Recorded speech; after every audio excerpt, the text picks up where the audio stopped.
ሼቢ ይሄ ጉዳይ እኔን ነው እንጂ ማንንም ሰው አይመለከትም። እሺ ይመለከተኛል። ሞቼ ይገኛለሁ እያለችኝ ነው። ምን አገባት ሰው? እሷም አታውቀውም። እባክህ ጃኬት ኪስ ውስጥ ምንም ያክል የበሬ ጨጓራ አውጥቶ ጠረጴዛ ላይ ቁጭ አድርግላት። ቆይ አንቺ ከሀገርሽ ልጅ አይደል እንዴ ያርግሽ? አዎ ኢለም ብላስር የምትቀባጠሪው ፈርተሻል መሰለኝ። ቆይ ምንድነው ለፍስፍስ ነው እንዴ ፈለግሽ? ጎበስ ቀና እኔ ይዤሽ እሄዳለሁ እንዳናስደነግጠው። ኮሽ ነኝ እንዳትከተኝ ልሂድበት። አልጨረስኩም። የት ነው የምትሄጂው?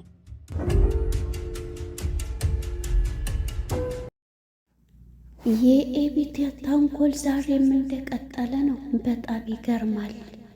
ኤቢ አሁንም ሰላምን ከናታን ነው እንዲያረክሽ ብላ ትላታለች። ሰላምዬም በመናደድ የናታንን ክላስ ጥላው ወጣች። በጣም ያሳዝናል።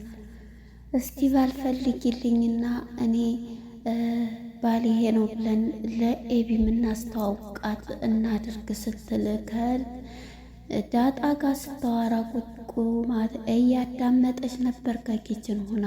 በጣም ይገርማል። የኤቢ ተንኮል እንደቀጠለ ነው። የዚህም ጊዜ ዳጣም የምመጨነቅ ነው።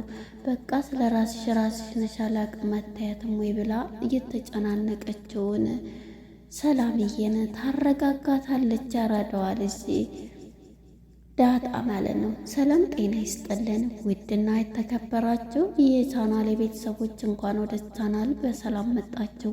ዳጣ ክፍል 20 ተለቀቀ። ወደ ክፍል 19 ስንመጣ እንግዲህ ግድ አፍቃሪዋ አበቄ ወይም ኤቢ ከናታን ክላስ በመኝታው ሰዓት በቢጃማ በሌሊት ቢጃማ በመኝታ ቢጃማ መታ ናታን ካንተ ጋር ነው የምተኛው፣ ፍቅሬን ትቀበለኛለህ፣ አለበለዛ ሊደፍረኝ ነው ብዬ እሪ ላለሁ እያለችው ነበር። ናታን ይህንን ሲሰማ በጣም እየደነገጠ እየሸሻት ነበረ።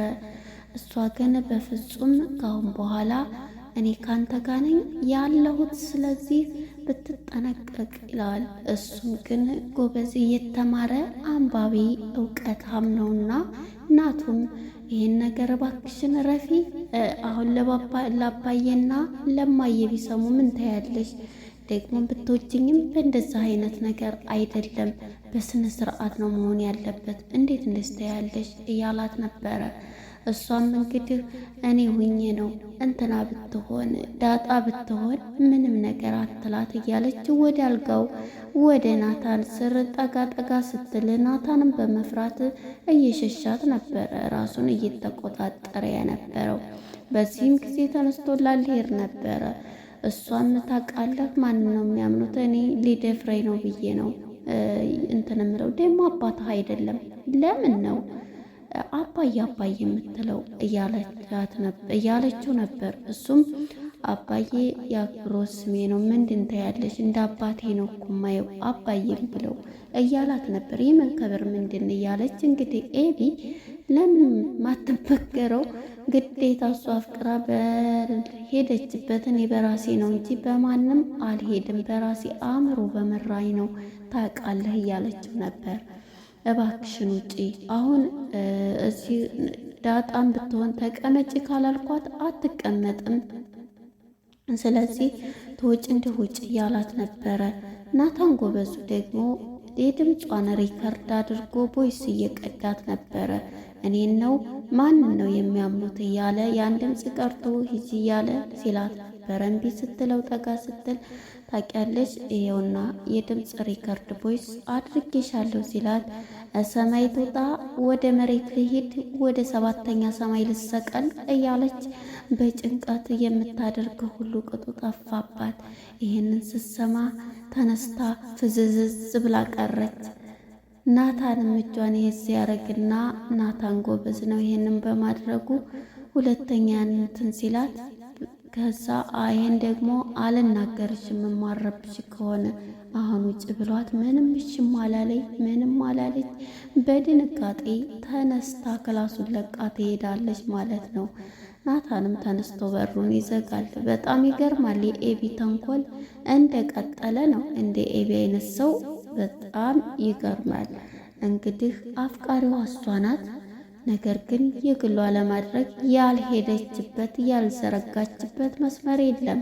ከኮሌጅ እስከ ቤት፣ ከቤት እስከ መኝታ ቤቱ በቢጃማ አብሬ ተኛለሁ ብላ እንደዚህ ሁሉ እያደረገች የመጣችው በጣም ገራሚ ነው። እንግዲህ ወደ ሰላምዬ ጋር ስንሄድ ሰላምዬና ዳጣ እንግዲህ ጓደኛሞች ቢስ ናቸው። እናም ሰላምዬ ዳጣም ነፃነቷን ሰጥታት፣ ምክንያቱም እንዳረብሻት ኤቢ አሁን ላይ ኤቢ ስለተግባባይ ብላ ብቻዋን ከሳሎን ተቀምጣ ነበረ። የዚህ ጊዜ እንግዲህ ለምንድን ነው ብቻሽን ምን ሆነሽ ነው እያለች እየመከረቻት ነበረ። ሰላምዬም ማለት ነው ማለት ከናታም ጋር እንደዛው አይደላቸውም እንደዚህ እንትን ብላቸዋል። ላይ ጊዜ ልስጣቸው ብዬ አሁን ደግሞ እኮ ከኤቢ ጋራ ጥሩ ጊዜ እያሳለፉ ነው። ስለዚህ እነሱ መሀል መሄድ አያስፈልግም እያለቻት ነበረ። እንደዚህም አትበይ፣ ስለዚህ ይሄ ነው እያለች እየመከረቻት ትገኛለች ሰላምዬም እንግዲህ ይሄንን እያለቻት ለዳጣ ይሄን ባለቻት ጊዜ ዳጣም ማለት ምን ማለት ነው እያለች እየተናገረቻት ነበር። ማለትማ ይሄንን ነው እያለቻት ነበረ። ሴት ልጅ እንዴት ነው ስለዚህ ጓደኛ ደግሞ እሷን አያደርጋትም። ስለዚህ ናታን ተፍ ብለሽ ከናታን ጋር ተቋረኝ ትላታለች። እሷም ማረር ምንድነው እኔ አሁን ስለምትይው ነገር ምንም ነገር እየገባኝ አይደለም፣ ስለ ፍቅር ምናምን የምትይው በፍጹም ሊገባኝ አልቻለም እያለቻት ነበረ። እንግዲህ ነግሬሻለሁ እያለቻት እኔ አሁን ለምሳሌ እድሜ 37 ነው፣ የሴት ልጅ እድሜ ደግሞ ቁሞ አይጠብቅም። ስለዚህ አንቺ በሰዓቱ እንትን ማለት አለብሽ እያለቻት ነበር። እኔ ብዙ ህልም አለኝ ያልተመለሱ ጥያቄ እያለኝ ምንድን ነው አንቺ ህልም እኮ ያ ነገር አልመሽው እንትን የሚል ነው። ስለዚህ ህልምሽን ሳይሆን ኖሪ ያኔ ዛሬሽን ድርጊት ነው። ስለዚህ ነግሬሻለሁ ዳጣዬ ተፍ በይ እያለች እየመከረቻት ነበረ። እሷም እንግዲህ ይህንን ስትላት እሺ ብላ ትቀበላታለች። እንደሱ ነው የሚባለው እያለቻት ናታን ደግሞ ኤቢና እንትን አይላትም ግዴታ እሷ እንደምታደርግ አታያትም እያለቻት ነበረ። በዚህም የተነሳሽ ብላ ትሄዳለች። ወደ አቶ ደረጀ ጋር ስንሄድ አቶ ደረጀ እንግዲህ ቅልጥ ያለው ሰማይ እናም ከናታን አባት ጋር ተደዋውሎ ከታሜ ጋራ እያወሩ ነበረ። አቶ ደረጀም እንግዲህ እየተቀላለዱም እያወሩ ሳለ ናታንም እንግዲህ ናታን እኮ ረስቷችኋል እያለው እንግዲህ አንተ እያለህ እያለው ነበረ። በዚህም ጊዜ እንግዲህ ናታን አሁን ላይ እንዴት ነህ ምን እያለው ናታንን እንግዲህ እዛው ዳሩት እያለ ነበረ። እንግዲህ እንድረዋለን እያለው ነበርና እንደውም እኮ ማርታ እሱ እድርሃለሁ እያለች ነበረ። አንዷን እያለችው እንዴ ከአንተ አይነት ቤተሰብ ተገኝቶ ነው፣ በዛ ላይ ቤተሰብ ጥሩ ቤተሰብ ነን፣ ስለዚህ አንዷን ብትር እያለ እየተቀላለዱ ነበር። በእርግጥ ያሁን ጊዜ እኮ አንተ ይሄን አግባ ይሄን ብለን የምንልበት አይደለም፣ ምክንያቱም ሁሉም እስካሁን ጨርሰው ይሆናል በራሳቸው እንትን ነው። እንደ ድሮ ይሄን ማግባት ይሄን ማለት የለም እያለ ነበር እና ሁሉንም ነገር ያስረዳዋል ማለት ነው። እሱ ልክ ነህ በማለት ይለያያሉ ማለት ነው። ይሄንን ብሎት እንግዲህ ሁሉንም እናም እንደዚህ እያሉ አቶ ደረጀም ጨርሰው ይለያያሉ። ወደ ውሃና ምጥን ስንሄድ ውሃና ምጥን እየተጫወቱ ውጭ ናቸው። ውሃና ምጥን እንግዲህ ውሃ መቼም ከነስማ ውሃ ሕፃን ልጅ እኮ ሊመጣልን ነው። ሕፃን ልጅ እንዴ እናትሽ ስትላት አይ ሰላምዬ ልትወልድ ነው ልጅ ልታመጣልን ነው ሕፃን ልጅ እያለቻን ነበር። እንዴ ሰላምዬ እኮ ባል የላትም ትላታለች። እንዴ ባል ምን ይሰራል? ሕፃን ልጅ እኮ ልትወልድ ነው፣ በቃ ሕፃን ልጅ ሊመጣልን ነው እያለ እኮ ለመውለድ እኮ ባልና ሚስት መጋባት አለባቸው፣ ከዛ አንድ ላይ መተኛ ትላታለች። የዚህ ጊዜ እንግዲህ ማነች ውሃ የምትላት እንዴ ምንድነው እንደዚህ ባለጌ እንደዚህ አውርተሽ እንትን የምትይው እያለች ውሃ ከምጥን ጋር እያወራኝ ነበር። አንቺ እኮ እንደዚህ ነሽ እያለች እንግዲህ የቤት ስራችንን እንስራ እያለቻት ነበር። እና እኔ እንሂድኛ ቤት ስትላት አይ እኔ የቤት ስራዬን ራሴው ቤት ነው የምሰራው እያለቻት ነበር። እና በቃ እኛ ቤት እንሂድ እኛ ቤት እኔ ላምጣና ከእኛ ቤት እንሰራለን እያለቻት ነበር ማለት ነው። እሺ በማለት ተያይዘው ይመጣሉ ማለት ነው። ወደ ሰላምዬ ጋር ስንሄድ እንግዲህ ሰላምዬ የናቱን ክላስ እያጸዳች ነበረ። በምታጸዳ ጊዜ እንግዲህ ነገረኛዋ ኤቢ ከኋላ ትመጣለች።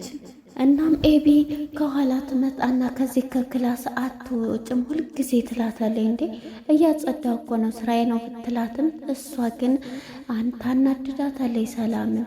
ሰላምዬ ምን ማለት ነው እንት ክላስ የምትይው እያለች ነበር። ግን አንቺ ያረገሽው ልጅ ለምንድን ነው እንደዚህ የማትናገሪው ከማን ነው እያለቻት ነው። እንዴ አንቺ ይህንን የሚመለከተው እኔን እንጂ አንቺን አይደለም፣ ስለዚህ ምን አገባሽ ትላታለች። እንግዲህ ኤቢ ያገባኛል እንዴ ከባልሽ አልተናለል ስትላት ምን ይታወቃል እዚህ ናታን ክላስ 10 ጊዜ እንትን የምትይው ስትላት ሰላምዬ በጣም ትናደዳለች፣ ስሜታዊ ትሆናለች ማለት ነው ከናታን ጋር ስጠረጥራት። በዚህም ጊዜ እንግዲህ ሰላምዬም እንዴት አንቺ እንት ያለሽ እንዴት እያለቻት ነበረ። እኔ ግን እና አባዬና እማዬ ዝም ቢሉሽ ዝም አልልም እያለች ስለነበረ ምን አይነት ነሽ እናትና አባትሽን ባላቅ ኑሮ ሌላ ሰው እንደዚህ ያሳደጉሽ ብዬል ነበር ተየመተሽ ነው እያለኝ እሷም ተቆጥታ ክላሱን ለቃ ትሄዳለች ማለት ነው። እንግዲህ ወደ ማነች ዳጣና ናታን ሶስቱ አንድ ላይ ነበሩ ሳሎን ማለት ነው። እንግዲህ እየተያዩ በፍቅር እያያት አንተ ያዘህ እንዴ ትለዋለች።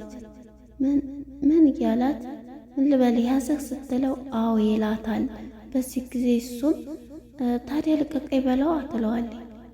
አስተያየትህ ቡዳ ነህ እንዴ ቡዳ ትመስላለህ አይን ትለዋለች። የዚህ ጊዜ ያኮርፋለም አስተያየቱም ዝም ብሎ ያታል። የዚህ ጊዜ እንግዲህ ዳጣም ይሄንን ብላው መጨረሻ ላይ እንግዲህ ቡዳ ነህ እንትን ነህ እያለ ምን ይዞት ነው እያለች ነበረ።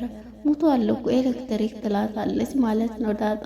የዚህ ጊዜ ሞቷል እያለች በሶፋው ተመታዋለች በመከዳው ማለት ነው። እሱም ቃና ተነስቶ ይሄዳል ማለት ነው። እንግዲህ እሷም ይሄንን ብለው ሳለ ሰላምዬ ኪችን ሆና በጣም እንትን እያለኝ ነበረ። መጀመሪያ ውሃ መታቀፍ አድርጋት ትስማትና እንቁላል በዳቦ ስሪልኝ እያለቻት ነበር። ብላሻለኝ እናቴ እያለኝ ቤት ይዛኛው ኪችን እሰራልሻለሁ የኔ ቆንጆ እያለኝ እንግዲህ ከድንገቱ ጭማህ ይዛኛውና እሰራልሻለሁ ትላታለች። ዳጣ ስመጣ ዳጣን ይሄንን ሚስጥር እያወራቻት ነበርና እንደዚህ አለችኝ። እንደቺ አበቂ እንትን የምንላትን እንዲህ ሰው አንጥተን ባሏ ይሄ ነው እንበላት እንጂ አላስቀመጠችኝም እያለች ነበረ። እንዴ ለምን እንደዚህ ታያለች ደግሞ ባልባል ከየት አገኛለሁ ሞገስም ሚስታለው እያለች ስም ጓደኞቿን ስጠራ ነበረ። እንደውም ደግሞ ምን አገባት ይሄንን እንትን ብትለው ለምን እንትን አትይም እያለቻት ነበረ። ምክንያቱም ለአበቂ እንደዚህ እንድንላብላ አበቂ እንግዲህ አንዱ ክላሱና እነሱ የሚያወሩትን እያዳመጠኝ ነበረ። እንግዲህ ማንስ ዳጣም ሁሉንም ነገር እያወራች እሷ ግን እንዴት እንትን ትላለች እያለች ነበረ። በዚህ ጊዜ እንግዲህ እሷም ይሄንኑ ሲያወሩ እንደውም አላቀበያት አይመለከትሽም ብለሽ ለምን አትያትም እያለ እኔማ እንደው ይችን ልጅ ያዣት ይለኛል እያለቻት ነበርና በይ ደግሞ አንቺ እያለች ከዛ እንድመብለሽ ምን አገባሽ ታያታለሽ እንደዚህ ካለይ ብላ ታስረዳታለች። ተነስታ በቃ እሺ አንቺ እኮ እንደው ምክርሽ እያለቻት ተነስታ ትሄዳለች ማለት ነው። የዚህ ጊዜ ኤቢም ወጥታ ትሄዳለች ከዛ ከተቀመጠችበት ማለት ነው ክላስ። እንግዲህ ወደ ማነች ማርታና ባለቤቷ ደረጀ ስንሄድ እንግዲህ ስለ ናታን አባት ሀብታሙ እያወራ ነበር። ዛሬ እኮ አገኘቸው እንደዛ አለኝ ልጆችን እንጥራቸዋለን እንደዚህ ሲል መጀመሪያም ስለምትፈልግ ወይዘሮ ማርታ ናታን ኤቢ እንዳገባላት ይሄን እያለች ነበር። እና ታዲያ ለምን እንደዛ አልከው እያለች እንዴ በአሁን ሰዓት በራሳቸው ፍላጎት እንጂ እንዲህ ደግሞ እኮ አንተ ባትለውም ሁለቱ ተዋደዋል እያለችው ነበረ። እሱም ግራ በመጋባት ይሄንን እየሰማ ዝም ይላል ማለት ነው። ወደ እንግዲህ ወደ እሷ ስንመጣ ይሄን ብላው እሺ በማለት ዳጣም ሞታ እየሄደች ነበረ። ቤቱን ለቃ ይሄን በያት ብላ ትምህርት ሰጥታት ትሄዳለች። አንቺ ብሎ ደግሞ መካሪ እያለች ተኋላ ትከተላታለች ማለት ነው። ማነች ኤቢ ማለት ነው። አበቂ እየተከተለች ሳለ አንቺ ምንድን ነበረ ስትይ ነበርሽ? ምንድን ፈልገሽ ነው እያለቻት ነበረ። ዳጣም ማለት ነው ምንድን ነው የፈለግሽው በማለት እንትን እያለኝ ምን ነው ያስቸገረች ተማሪ ምናምን አለ እንደምገጭልሽ ምናምን እያለኝ ነበር። ስታወሩ የነበረውን ከሰላም ጋር ሁሉንም ሰምቻለሁ ትላታለች። ታዲያ ሰብስሚ ትላታለች። የዚህ ጊዜ ምን እያልሽ ነበረ? ምንድን ነው የምትይው? አንቺና እሷ ከዚህ ቤት ጥርግ ማለት አለባቸው እያለች ነበረ። ስለ እሷ አይመለከተኝም፣ ነገር ግን እኔ ግን ከዚህ ቤት አልወጣም ትላታለች። የዚህ ጊዜ እንግዲህ እሷና እሷ ተፋጠው ነበረ። ልደበድባትም ያለኝ ወደኋላ ስትሄድ ትጎትታታለች። እንዲህ ስታረግ ጅኒዋ አፍጥጣባት ነበረ ልትመታት የደረሰችው ማለት ነው። እዚህ ላይ ነበረ ተፋጠው ያው ዳጣም ልትመታት ወደ እሷ እየተጠጋኝ እዚህ ላይ አልቷል ማለት ነው። የኤቢ ተንኮል እንደቀጠለ ነው። ናታን እምቢ ሲላት አሁን ደግሞ ሁለታቸውን እጠርጋለሁ ስትል አልወጣም ብላታለች ማለት ነው። እንግዲህ አሁን ላይ ማን ይዛታ ትጠፈጥፋታለች የሚል ሀሳብ አለን። ለነበረን ቆይታ አመሰግናለሁ። ባይ ባይ።